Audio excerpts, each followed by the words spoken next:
this is your host, Julia Napini. I am a clinical and forensic social worker who owns a counseling practice and a consulting business. In this show, we discuss the challenges of being successful in business while maintaining your integrity and staying true to yourself. Join me while I interview other professionals and share insights from life and experience.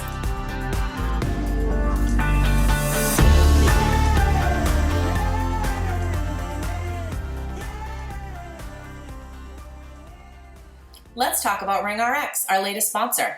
RingRx is a high-quality, HIPAA-compliant telephone, text, and fax communications platform. They provide seamless, cost-effective communications for behavioral therapists, medical practices, hospitals, and other healthcare providers. RingRx is designed for modern healthcare environments. They offer customizable features like a phone app, automated patient outreach, voicemail, after-hours call routing, and top-quality desk phones. Try RingRx for free today at ringrx.com. And if you sign up using the code CLIMB, you'll get 15% off your monthly bill forever. Conditions apply. Hello and welcome to another episode of the Compassionate Climb podcast. We have a powerhouse with us today. This is somebody who I heard speak at a conference that I recently attended, and I was blown away, immediately bought her book, read it, learned everything that I could, was lucky enough to be on her show, and wanted to have her here to share her with you all. So, Clara Capano, welcome to the show. Oh, thank you so much, Julia. It's from one powerhouse to another. You know, you're up there too. I appreciate that. It's nice to be in good company. So I would love for you to share with the audience your career climb. How did you get to doing what it is that you are doing now? And fill everybody in on what that is. Absolutely. So I am a professional speaker. This is what I do. I do speaking at conferences, associations, and then also do corporate training. And my rise to this level happened with a lot of missteps along the way. I think the biggest misstep was listening to others around me. I really want to make sure that when people are out there, you know, when you have a dream, when you have a fire in your belly, you're going to have to realize that not everybody's going to understand you. And there's going to be a lot of people that tell you not to do it. You got to trust yourself, because the biggest mistake that I did is I listened to all of them. When I was younger, I had this message, or whatever you want to call it, that came to me. And I wanted to go into corporations and teach leadership how to better communicate with the people that were below them, specifically with the area of doctors and patients, because I just felt there was a huge disconnect. And everyone told me, no one's going to pay you for that. If there is, it's going to be so much competition. You want to have a stable career. And I listened. So I pushed that dream aside, and I went to college, and I changed my major 7 times because I could never find 7. Yes, in my first year and a half, because nothing felt right. And then I got out of school, and I thought I'd go to law school. But again, there was something inside of me. Nothing ever felt right, and I never felt like I fit in. So I fell into the career of real estate, which actually was wonderful. I made a great living. I was able to understand the concept of running a business, and it really gave me some great tips and strategies on being more of an entrepreneur. But I never loved real estate. What I loved is when I got into my management and leadership position and I oversaw 4 different offices, what I loved doing was teaching the realtors how to run a business. In essence, teaching them how to communicate better with their clients to show value. So it all started coming together. And then I had an opportunity to go into more of training and coaching. And that's where I'm like, this is where I'm meant to be. And then it started growing from there. And so that's what I do now is I travel the world and I teach people how to be able to deliver value, because money flows to value, how to allow them to share their messages, live their path, know that their dreams are worth going after, and to do all of this without burning themselves out along the way. Oh, very well said. So what a testament to how we don't have to have it all figured out right when we graduate from high school, and that we can kind of weave and turn and But it all came full circle, and you brought it back to doing exactly what you wanted to do in the beginning, but had a couple of different twists and turns along the Exactly. way. And so I think, again, just know, and the thing is you could be fine where you are and you could decide to do something in your 50s, in your 60s. And, I'm going through this right now with my son who's 19, and he's like, maybe I should stay in school because I don't know exactly what I want to do. And I'm like, don't. I'm like, take a year off and figure it out. And I think we're always in such a rush. I think I was in such a rush to be an adult that when I got to adulthood, I wasn't ready for it because, again, I was one of those people where I liked having things line up so I could check off those boxes. But I found that I was checking off the boxes, but there was really no purpose to it. And that's why I was so lost and unfulfilled. Okay, so take us back to the feedback from other people. So what was that realization you had that a lot of the decisions that you were making were rooted in some of that? And then what was that transition like where it was less of a deciding factor for you? 'Cause that's hard. So again, I think a lot of the people I was listening to were my parents, but other people, again, other business people, but they were adults. And I think a lot of them, were in a stage, and it was a different era. I mean, I'm 50 years old now. So it was a different era where, again, you want to do the safe thing and you want to have that job security. Well, job security doesn't exist anymore. And that was something I learned because companies fold, companies sell, new leadership comes in and gets rid of all the other people. And sometimes I was a part of that. So, knowing that there really isn't as much job security. The other thing I learned is, again, just when I got into my mid 30s, I was exhausted. The best way I could say it is I was an empty shell of a person. I was doing all the quote unquote right things. I was showing up early. I was putting in the hours. I was getting the titles. I was doing everything I was supposed to be doing, but I was miserable. I would get home at the end of the day and just feel like I was running on empty, but more not just from the exhaustion, but because my heart was empty. And I found myself at the age of 35, 37, just kind of sitting there being like, what am I doing? How did I even get here? Is this what I'm going to do for the rest of my life? Having a job where I'm driving to it every day, dreading it. And just starting to, again, tap into that and then starting to look at other people who actually were happy. And I remember I was sitting down and I was talking with both of my parents. And I have amazing parents. I seriously won the lottery. And I remember my father telling me about the story of when he was ready to retire. He was a professor and audiologist, so he had a private practice at the same time. And he loves academia, like loves it, and loved being a teacher. But he said the day that I knew it was time for me to step aside is when I pretended I wasn't in my office because I couldn't deal with the politics anymore. And I'm like, I kind of feel like that's where I'm at. I don't mind going in, but I really just hope nobody asks me anything because I just can't deal with it anymore. And I was very afraid of the commission. When you're an entrepreneur, you're on your own. If you're successful, you get to reap all those benefits. But if you fail, you also got to pay the piper out there. And I remember my mother taking me aside and saying, life is short. She's like, I'm just here to tell you there will never be a right time to do anything and to go after your dreams.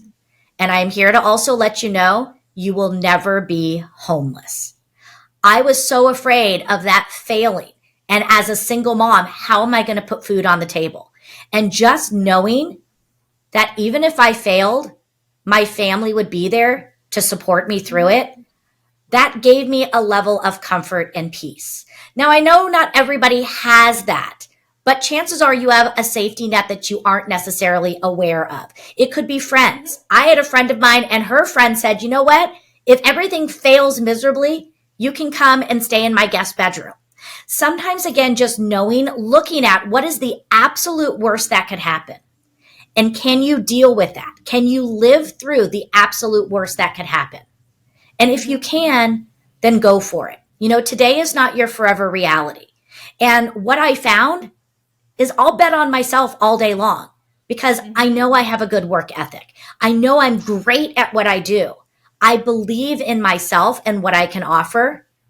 So why not take a chance? And I will tell you, since I did that, and that was in 2009, not only have I made more money, I am happy. I love what I do. I I almost can overwork myself because working to me is a labor of love. But I also know how to play real hard and I can disconnect. But again, I travel around the world. I get to help people learn how to go after their dreams and feel good about it. I learned how to help them find not balance, but that harmony between work and life. So if that they are working parents, it's not all or nothing. It's not if I want a career, I can't be there for my family or vice versa. It's how do we make it all work together? And that's just been a skill set that I've had. And I know it can happen. I lived on one side and I got to the other side and it worked. So I know it can happen for others too. Well, it sounds like you're a living testament to how we can truly have it all, just maybe not all at once. And exactly. A powerful conversation with your parents. And so with mid to late 30s and kind of having this realization, what were some of the steps that you took? You talk about being very value driven and really finding that purpose. What did that look like to find? I feel everything starts with your purpose. I think of our purpose, or some people call it their why. I think about that as our compass. That's our North Star. And everything stems from that. So you've got to get really clear on what your purpose is. And I encourage people to check in with this on a regular basis because it's going to change. You know, in my 20s, it was about making money. You know, as a single mom, it was about putting food on the table. Now I'm in a stage where it's more about legacy and what I'm leaving behind. So your why is going to change. But again, knowing that, because once you know what you're working for, everything else supports that. The disciplines, the actions, everything supports that. And so you've got to really get clear on what your purpose is. So for me right now, my purpose is to motivate and inspire others towards their goals daily. So I look at that. And then every decision, if I have an opportunity to speak, is this opportunity going to be with an audience who is wanting that? Is this going to be in a place with people who are going to be opening to listening and want to be inspired? Because not everybody does want to be inspired. So again, it just kind of helps you stay true. So I got my mission statement, my sort of my purpose, my North Star together. Then what I started to do is I started to look at what are the core actions I need to do every day. This is where I encourage people to sit down and write their job description. You have to remember that you are the CEO of your organization and your area. Even if your organization is an organization of one, just you. What is it that you need to do? And I came up with about 7 to 10 items that I need to do every day. And if I do those items every day, I'll see the results that I want. So it were some simple things, such as, you know, getting up at a certain time and having a strong morning routine. Time blocking for activities such as, you know, reach outs. Doing things at the time, we didn't have the age of technology like we do now. So I was doing like a lunch or a coffee with strategic partners. Now I do a lot of virtual coffees. I would try to teach, you know, a lunch and learn every week. You know, now some of the things I do are handwritten notes. I do, you know, posts on social media. So it's again, what is it I need to do to get myself not only the visibility, but the credibility and the connections that I need. And then it's just a matter of showing up and doing those. Now, the secret to all this is people need to understand that success is really, really boring. You have to do the boring things in order to get the payoff at the end. The fun stuff is at the end of it. When I get to go speak on stage, when I get to go on vacations, that's the fun stuff. But the boring stuff is what gets me there. And the problem is too many people don't want to do the boring stuff. They don't want to sit down and have the regimented of, I have to do my emails. I have to do my reach outs. They just want to go and play. Think about, you know, a sports team. The fun stuff is winning. The boring stuff is practice. But if they don't go to practice, they're not going to win. So you've got to be willing to do those things that seem like they're not that fun today to get the payoff. And that's what I did is I showed up every day and I did the things I needed to do. And for the first 30 days, I showed up, I sat at my desk and I did all my things. And at the end of 30 days, nothing happened. No money coming in. So I marched down to the bank, took money out of my savings account. Month 2, I showed up every day. I did all the things. And at the end of month 2, nothing happened. And I went back to the bank and took money out of my savings account. But month number 3, it started to happen, of doing those things day in and day out. And money started coming in. And by month 6, I was back to where I was before I had quit my corporate job. And I was making money enough to pay the bills and put a little bit aside.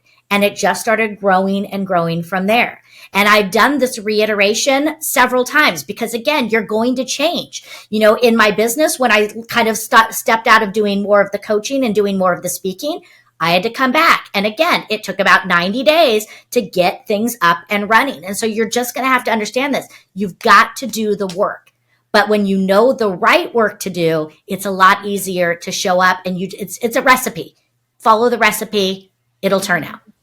Yeah. So how did you establish the recipe? Was that from research that you did, people that knew where you wanted to be, or just your own kind of personal? It's a little bit of everything.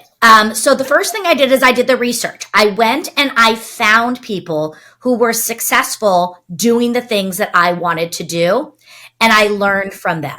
Because if I found somebody, they might be having success, but if I didn't feel I could connect with them, it wasn't going to work with me. So for me, I was a single mother, and my son at the time was under 10. I wasn't going to go and talk and get advice necessarily from a man who was married with a stay-at-home mom. It's not the same thing. You know what? I could learn some things from them, but not all the things. So again, you've really got to seek out who is already accomplishing what you want to accomplish. So I looked at them, I talked with them, I researched them, and then I sort of started to bring it in. And I am a huge fan of building success on your terms. So I started taking all of this in, and then you massage it and you massage it and you massage it. And you start to find again, what is your secret sauce? And again, you have to adapt it. You know, I know my time was different. My schedule was different from when my son was at home versus the summer months where he could sleep in. And I didn't have to get him to school by 7:30 in the morning. It was different on the weeks that he was with his dad. So again, you kind of do these ebbs and flows, and they change over time. And you just sort of start to learn, okay, what is working for you? Now, I'm a morning girl. Waking up in the morning and getting things done, that works for me. I have other people, they're night owls. You got to find the pattern that works best for you. Yeah. The point you're making is such a significant one, and I just feel like we need to shout it again. The whole piece about like finding success on your terms, but that a lot of what it takes for you to get there is not all that exciting. And we get so accustomed to instant gratification, and we have such high visibility now that I think we want to see that email list grow, the followers, the acknowledgement, the recognition. And I think we're brought up in a society where like the school system, that's how it operates at work, performance reviews. We get accustomed to always getting this feedback, and it's not necessarily always the most helpful. We have to be. And this is why I tell people, you know, tracking the activities they're doing. And at the end of the day, don't look for the result to be the paycheck. Look for the result to be, did I do the right activities? Because when you focus on the productive activities, the production will take care of itself. And then remembering that behind everything you do has got to be this message of, are you delivering value? Because if you're not delivering value in your content, your classes, and whatever it is you're doing, if you're not delivering value, then all you're doing is taking up space. And people don't care about space. People care about value. Well, and I'm also thinking about the conversation we had on your show. It's making me think about how when you're so clear on what matters to you and your own value system, those other people tend to fall away. You know, the ones that are giving their opinions or that aren't necessarily in alignment, that you leave room for more people that are. Have you found that? Absolutely. Yeah, because you start drawing them in, you know, and you become again, that walking essence of your values. And it becomes very easy to find the people who are going to move you towards and move away. Now, in the beginning of your career, you might have to say yes to some of the wrong things while you're building your brand, but it's also ebbs and flows. But you'll get to the point where you can start, and I don't necessarily say no to anyone. My no might sound like, you know, I think Julia is a much better fit for you than I am. You know, and so it's like, I always am referring. It's never, I can't help you. It's, let me refer to you to someone that I think is going to be a better alignment with you. So, as far as speaking goes, I'm curious because I do help people diversify their income streams. And for those that have a voice and they have something to say, but are maybe struggling to figure out where to get started, here is a great opportunity, right? Whether it be podcasting, interviewing on someone's shows, providing free workshops. What are some other things that you would suggest to someone who wants to increase that visibility and really wants to be heard and speak? Yeah. And again, the age of technology is so great right now because, you can do your Facebook lives, your Instagram lives. You can go on things like Clubhouse or LinkedIn and do weekly sessions there. Chamber of Commerce's, those are great. They're always looking for speakers. Go into companies. I was actually just out on a hike with a new friend that I have, and we were talking about burnout. And she's like, she has a very small team, like 5 people. So they're not going to bring in a $5,000, $10,000 speaker. It's not going to happen. But I'm like, you know what? It's in my backyard. I'll come and do a little lunch and learn for you. That's how I built my business. I built my business by doing lunch and learns. And a lot of those people then brought me back and now hire me to come in and do full day workshops with them because I showed my value early on. So if you're not necessarily even looking to be a paid speaker, there are numerous things. Just go on Google and just even Google, conferences. There's a lot of conferences that want speakers. They don't pay. So again, start in your own backyard, call associations. People will love to have you come in if you have something to say. Sure. Oh, that's so helpful. So let's weave motherhood into this. You've talked about your son, and that was the part of your story that really resonated and a big theme in the book. So how you find balance while really maintaining and prioritizing the phases that our children are in while we're still managing our own careers. Yeah. So, and again, you have to be realistic. I started my path to doing all of this when Nicholas was about 3 years old. I got divorced when he was 1.5. So, you have to do this. So one, you have to ask for help. That was something I did not do. And that's one of the reasons that my whole world came crumbling down because I felt so guilty that when I had him, I was like, I can't possibly get a babysitter or, do these things. So it was just like nonstop going. So one, don't be ashamed to ask for help. But I think this word that I love is this word trade-offs. You have to make trade-offs. Again, it's not that you can do everything right now. So I would do things such as I would talk with my other friends and say, listen, can we do a swap? I need to get some work done. Can you watch the kids in the morning while I get some work done? I'll watch them in the afternoon so that you can have the afternoon free. Do that. Carpool. Can you pick them up these days so I can work a little bit later? So you can do those kinds of things. Again, they didn't cost any money. Homework. When Nicholas would sit down to do his homework, I was sitting right next to him doing my homework. So it built in the idea of let's do this together. I would get up again in the morning. I got a lot of stuff done in the hour before he got up in the morning because that was quiet time for me. So then when he got up, we could have breakfast together. We could watch cartoons together. I could drive him to school and be present. The one thing that I learned from me is I was trying so hard to be there all the time. Right. But because I was physically there all the time, I was not mentally there all the time. What I found is it's better for me to be mentally there 100% than physically there. So for me, if I could only physically be there 60% of the time, but during that 60%, I was really there, it meant more to him than anything. And so it's changed. I would share my weekly plan with him. This is my schedule for the week. I would say, this is what I have going on today. And if he forgot his lunch, sorry, I can't bring it to you. So call the school.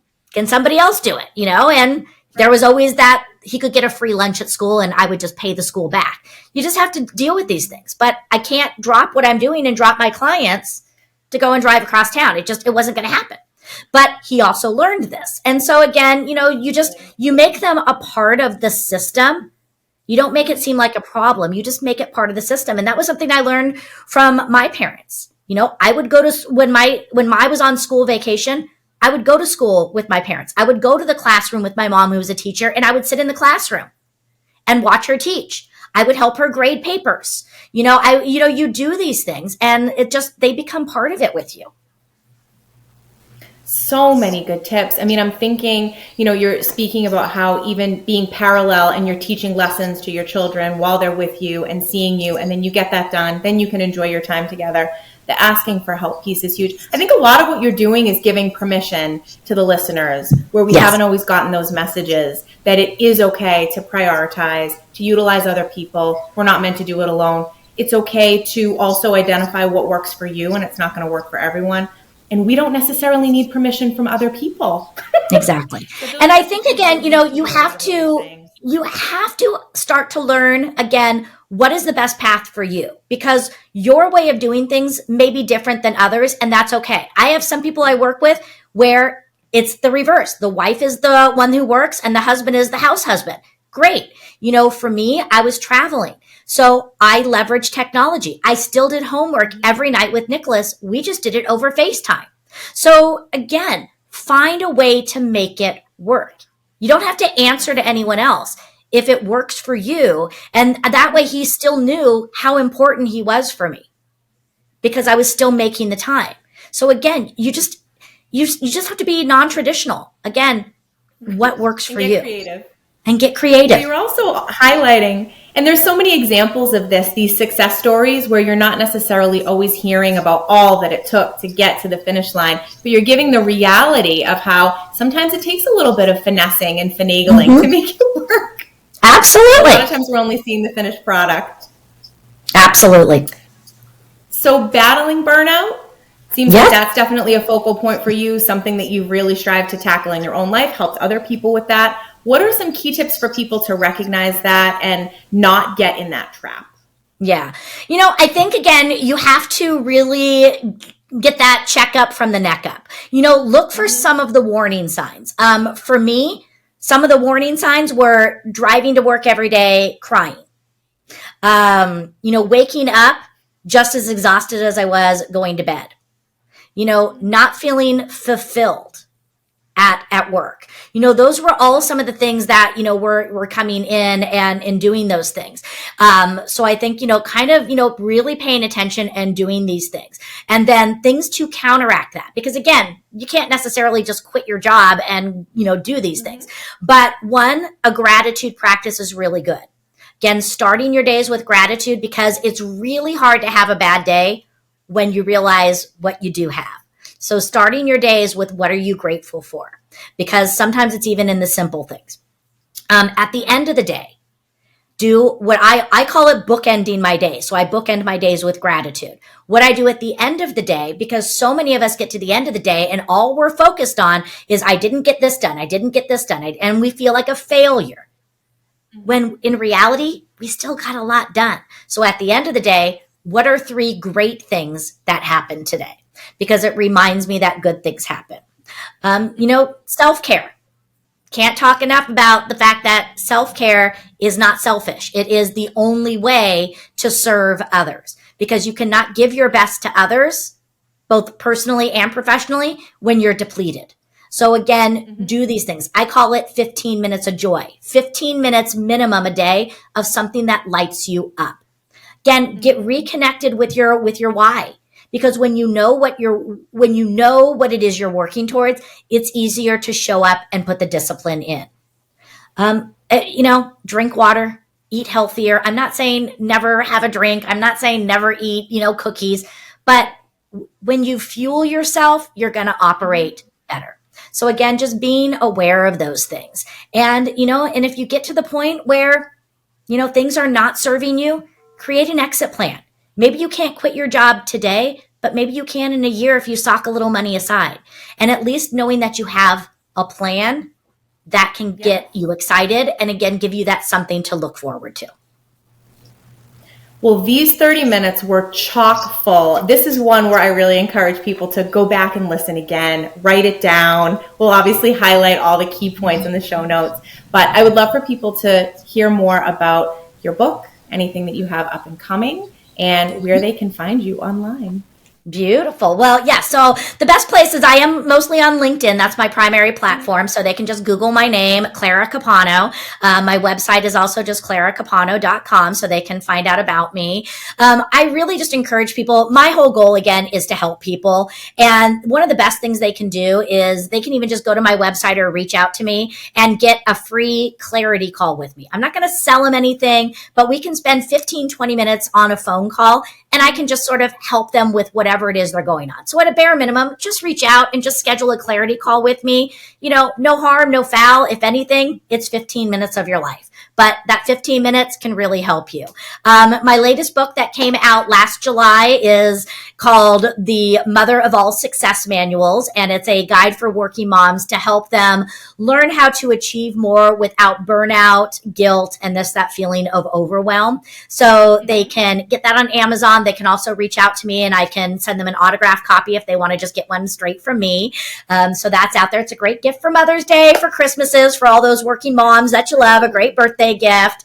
And then I always have, online trainings that are going on. I have a membership group called the Lioness League, where for only $7 a month, they can get access to some exclusive training, master classes. So really, really nominal expense to get some great quality training.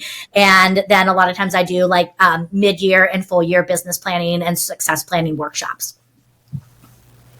Wow, you have a lot going on. That's wonderful. Well, I'll make sure to include all of that.